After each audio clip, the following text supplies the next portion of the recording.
los datos que usted presenta al formular este tema nos revelan que la intención de Perú Libre y del otro partido también, debemos decirlo, Renovación Popular. Renovación Popular, no están dirigidas al propósito de fortalecer y de ayudar a consolidar una institución clave del sistema de administración de justicia como es el Ministerio Público.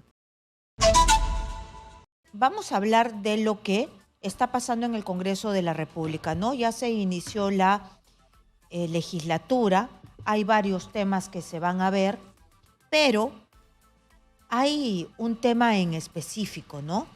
Perú Libre ha presentado 16 proyectos con injerencia en el sistema de justicia y uno de ellos es la reorganización del Ministerio Público. Y además hay que tener en cuenta que ellos tienen a un líder político, cabecilla de una organización criminal según el Ministerio Público, que es perseguido precisamente por esta entidad. Entonces, por esto vienen todas las suspicacias.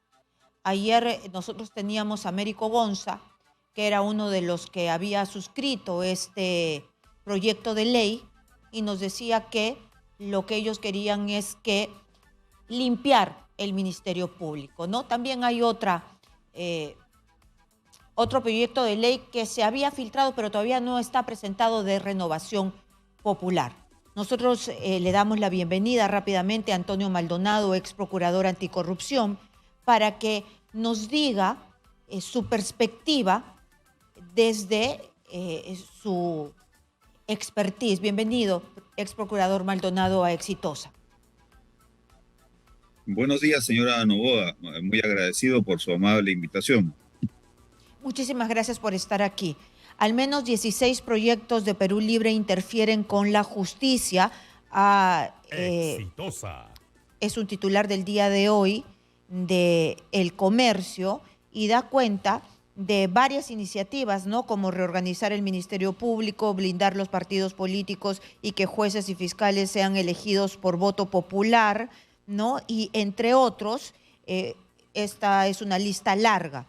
Entonces, y aquí lo que llama la atención, que es un partido que tiene varios congresistas que están investigados, ¿no? Como Américo Gonza, como el mismo congresista que ha presentado esta reorganización del Ministerio Público, y el mismo Vladimir Cerrón. ¿Qué le parece a usted?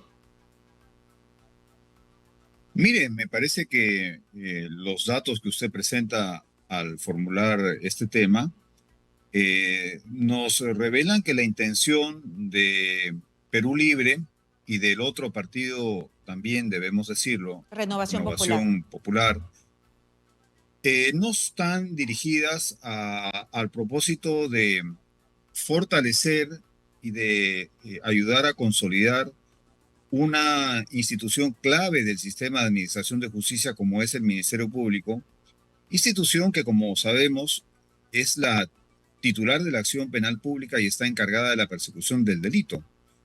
El único problema acá es que en lo que hace a la persecución del delito, la acción del Ministerio Público comprende a las conductas de altos funcionarios públicos, entre ellos miembros del actual Congreso. Entonces, acá debemos decir que mínimamente debemos tener un enfoque de desconfianza y de grave crítica a estos proyectos, concretamente los que se refieren al Ministerio Público, pero también, como bien anota el diario El Comercio y usted lo comenta, Exitosa. en cuanto a otros proyectos también en esa misma línea, presentados con el objeto de establecer un marco de inacción eficaz de la justicia y de consagrar, esquemas de impunidad. De acuerdo. Entonces, esto tendría intereses subalternos. Desde el Congreso de la República, ¿usted cree que no debería venir esta reestructuración o hacer algo? Porque usted cree que se tiene que hacer algo dentro del Ministerio Público, dado de que hay una serie de indicios de malos manejos se podría llamar. ¿Usted qué cree que ha pasado en el poder, en el Ministerio Público? Mire, lo que hemos visto últimamente y que ha salido a luz gracias a la intervención del propio equipo de fiscales contra la corrupción del poder y del propio Poder Judicial a través del proceso ya instaurado por el juez Chávez Tamariz, es una interacción con consecuencias jurídico-penales entre una fiscal de la Nación suspendida provisionalmente y prominentes miembros del Congreso de la República. Decimos prominentes miembros del Congreso de la República pública porque entre ellos está mencionado, por ejemplo, el actual presidente del Congreso. Entonces, si queremos hablar de reestructuración o de reforma del Estado, de la primera reforma que el Congreso debería informarnos es de su propia reforma. Porque si hay una institución desacreditada casi un 100% por la ciudadanía, es el Congreso de la República. Entonces, realmente constituye desde el plano subjetivo de la intención del Congreso un descaro y una desfachatez absoluta de quienes osan, hay que decirlo, subvertir el orden jurídico y lesionarlo gravemente, en este caso hablando del Ministerio Público y en otros casos, usted lo refería en otros 16 proyectos, otros ámbitos vinculados, incluyendo a la Junta Nacional de Justicia, lo cual es una práctica intolerable para una sociedad democrática y civilizada. Y en consecuencia tendría que ser rechazada por la ciudadanía en forma contundente. Porque con esto el Congreso solamente incrementa su grado mayúsculo de ilegitimidad y de aislamiento social y político. Porque entre ellos se congratularán, me imagino, entre ellos tendrán excelentes relaciones, al punto que el fujimorismo, que es de una posición de extrema, digamos, por ponerle una etiqueta derecha, y los señores de Perú Libre, que son de una posición de extrema izquierda, pues siguiendo el mismo etiquetamiento, son aliados. Entonces, ¿qué los une? Los une claramente el propósito de que sus líderes, propietarios de esos partidos, no enfrenten a la justicia, ni la señora Keiko Fujimori, que va a enfrentar el juicio oral próximamente en julio, conforme ya se ordenó por el Poder Judicial, ni el señor Cerrón, que es hoy un prófugo de la justicia, y que además, como hemos sido informados en los últimos días, respecto de quién el Ministerio Público está realizando otras investigaciones muy graves. Y totalmente hay que decirlo, no se trata de acá de persecuciones políticas. Eso pasará en los regímenes de Nicaragua, de El Salvador, de Venezuela, de Bolivia. Eso no está pasando ahora en el Perú.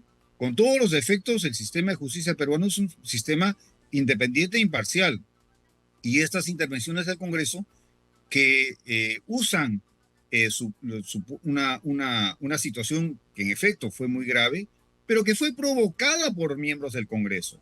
De Porque acuerdo. quienes instigaron la comisión de delitos a la señora fiscal de la Nación, Patricia Benavides, fue el Congreso El y no otra Congreso persona. de la República definitivamente no está en capacidad, a ojos de todos los peruanos, porque tiene un dígito de aprobación y además sabemos quiénes están allí. Pero este problema, este caos que se vive en el Ministerio Público, ¿quién lo puede arreglar? Porque no solamente está involucrada Patricia Benavides, que ya ha sido suspendida. Estas declaraciones de Villanueva no solamente han abarcado a Patricia Benavides, sino han abarcado al equipo Lavajato, a los fiscales supremos, a Pablo Sánchez, a Zoraida Ábalos, a la Junta Nacional de Justicia. Entonces, parece que han habido favores entre ellos que los han dejado mal parados. ¿Qué se hace con un Ministerio Público que está también entre la espada y la pared, que ha perdido legitimidad? Bueno, reitero mi concepto de que todo el régimen político peruano es una situación de grave precariedad en cuanto a su legitimidad. Sí, pero hablemos Entonces, del primera Ministerio premisa. Público.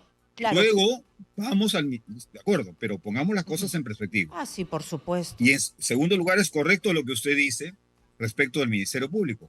Pero ahí también hay que distinguir entre conductas que mm, muy graves que pusieron al Ministerio Público en una situación casi similar a la que ocurrió después del 5 de abril de 1992 con la señora Blancanelia Colán y otras conductas que sin duda tienen que investigarse, pero hay otros hechos revelados en el testimonio que caen por su propio peso. Y además, digamos, el testimonio de este señor puede ser fácilmente analizado de acuerdo con las reglas contenidas sobre declaraciones de los testigos en el nuevo Código Procesal Penal.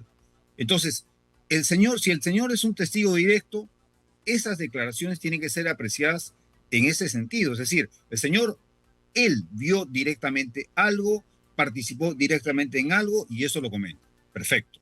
Eso, por supuesto, tiene que ser igualmente corroborado, Claro, pero pero es un nivel de tanto, declaraciones. ajá, pero tan profundo es esto que un miembro de la Junta Nacional de Justicia se ha visto en la necesidad Ávila de renunciar por los dichos de Villanueva y lo está corroborando casi con su renuncia, y la Procuraduría General de la República ha denunciado a un exministro de Justicia, a Ávila. Entonces no es tan eh, eh, y que digamos, no quiero utilizar suave, sino tan ligero el tema de estas declaraciones. La Junta Nacional de Justicia era quien debía investigar a Patricia Benavides para darle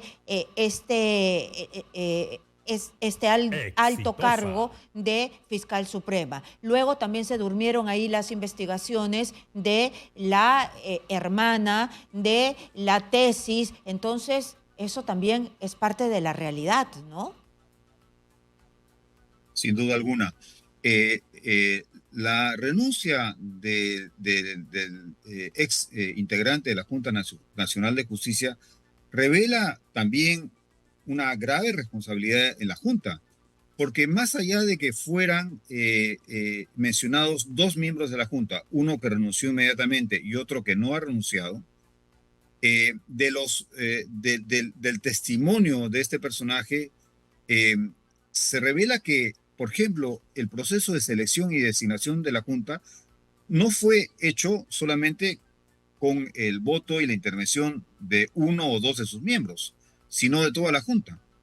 Entonces, acá tenemos una Junta que ya no solo es una Junta débil, sino que es una Junta en la que, por lo menos, si no todos, algunos, la mayor parte de sus miembros, no entendió, como hemos dicho anteriormente, absolutamente nada de su papel histórico frente a la debacle del Consejo Nacional de la Magistratura. Y que por no entenderlo o no querer asumir esa responsabilidad, volvieron a repetir los patrones de infracción a la ley que llevaron a la situación en la que estamos. Entonces, por supuesto que ahí tiene también un grado elevadísimo de responsabilidad de la Junta Nacional de Justicia. Y lo que está pasando con ella es también responsabilidad de ella. Es decir, le han dado munición, le han dado información objetiva a un Congreso para destituirla. Por supuesto que esto no legitima, reitero, la acción del Congreso, porque en primer lugar la intención no es, reitero, fortalecer el sistema de justicia, sino capturarlo y controlarlo. Y de otro lado, los argumentos del Congreso son absolutamente pobres, jurídicamente hablando. Muy bien, muchísimas gracias. Entonces vamos a tener que esperar qué es lo que pasa ahora. Muchísimas gracias por su explicación y de hecho se tiene que hacer algo para recuperar la legitimidad, para que la gente, para que los peruanos estén, digamos, vuelvan a creer en el sistema de justicia, en el Ministerio Público, en el persecutor del delito, porque en el Congreso ya no van a creer definitivamente. Muchísimas gracias al ex procurador anticorrupción, Antonio Maldonado.